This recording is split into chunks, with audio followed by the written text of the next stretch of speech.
సుదూరుగా చేద్దాం అనుకున్నాం, వాళ్ళు యుద్ధం వైపుకి తీసుకెళ్లారు, అంతకుమించి మరేం లేదు.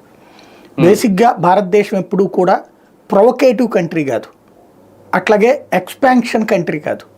ఉన్నటువంటి భూభాగాన్ని కోల్పోయింది తప్పించి కొత్త భూభాగాన్ని ఆక్రమించుకున్న అలవాటు భారతదేశానికి లేదు. భారతదేశం నుండి విడిపోయినటువంటి దేశమే పాకిస్తాన్. అది మాత్రం provocative country, at the same time విస్తరణవాద కాంక్ష ఉన్నటువంటి దేశం. అందుకని నేను బెలూచిస్తాన్ని లాక్కుంది, కాశ్మీర్లో పార్టులు లాక్కుంది, గిల్గిట్ బల్టిస్తాన్ని లాక్కుంది, ఇట్లాగా అనేక ప్రాంతాలు లాక్కున్నటువంటి చరిత్ర దానికి ఉంది.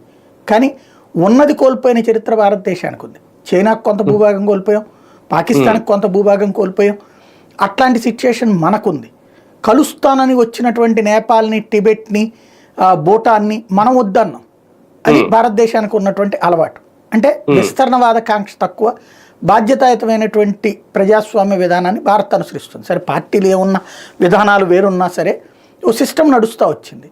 ఇప్పుడు ప్రధానమైనటువంటి సమస్య ఎక్కడ వచ్చిందంటే, ఉగ్రవాదం అనేటటువంటి దాంతో మాత్రమే పుట్టి పెరిగి బతుకుతోంది పాకిస్తాన్. ఇప్పుడు రెండు దేశాలు ఒకేసారి పుట్టినప్పుడు పోటీ పడాలి. స్పర్ధయా వర్ధతే విద్య అంటారు. మనం స్టూడెంట్స్ ఇద్దరి మధ్యన చదువులో పోటీ పడితే ఇద్దరు ఎదుగుతారు, అది పద్ధతి. ఇక్కడ వాడు పోటీ పడాలా, ఎట్లాగా? మనతో విద్యారంగంలో పోటీ పడాలి, మనతో వైద్య రంగంలో పోటీ పడాలి, మనతో అభివృద్ధిలో పోటీ పడాలి, మనతో వ్యాపారంలో పోటీ పడాలి. ఎందుకు?